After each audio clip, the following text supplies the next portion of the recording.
എനിക്ക് മസാല ദോശ കഴിക്കണമെന്ന് തോന്നുമ്പോഴൊക്കെ ഞാൻ എന്തെങ്കിലുമൊക്കെ വെറൈറ്റി ആയിട്ടാണ് ഉണ്ടാക്കാറുള്ളത്. അപ്പോൾ നമുക്ക് മൺചട്ടിയിൽ 1 ടേബിൾ സ്പൂണ് എണ്ണ ഒഴിച്ചു കൊടുത്ത് 1 ടേബിൾ സ്പൂൺ ഉഴുന്ന് പരിപ്പ് ചേർത്ത് കൊടുക്കുക. അതൊന്ന് ചുമന്ന് മൂത്ത് വരുമ്പോൾ ഒരു വലിയുള്ളി അരിഞ്ഞത്, 1 ഇഞ്ച് വലുപ്പത്തിലുള്ള ഇഞ്ചി, ഒരു 6-7 വെളുത്തുള്ളി, ഇതെല്ലാം ചെറുതായിട്ട് അരിഞ്ഞതും കൂടെ ചേർത്ത് വഴറ്റിയിട്ട് ഉപ്പും കൂടെ ചേർത്ത് വഴട്ടുകയാണ്.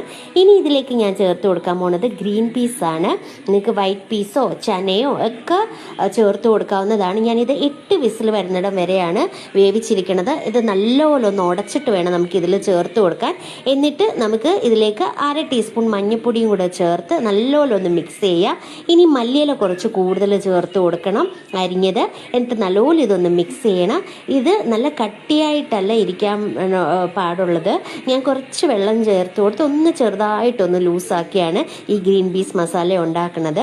എന്നിട്ട് നമ്മുടെ ഇഷ്ടത്തിനനുസരിച്ചുള്ള വലുപ്പത്തിൽ ദോശ ചുട്ടെടുത്തിട്ട് ഇത് ഒരു തവിയാണ് ഞാനിതിൽ വെച്ച് കൊടുക്കുന്നത് ഗ്രീൻ പീസ് മസാല. എന്നിട്ട് ചെറിയ ചൂടോടെ ഇത്തിരി നെയ്യും കൂടെ ഒഴിച്ചു കൊടുക്കുക. എന്നിട്ട് നമുക്ക് ചുരുട്ടിയെടുത്ത് ഗ്രീൻ പീസ് മസാല ദോശ കഴിക്കാവുന്നതാണ്.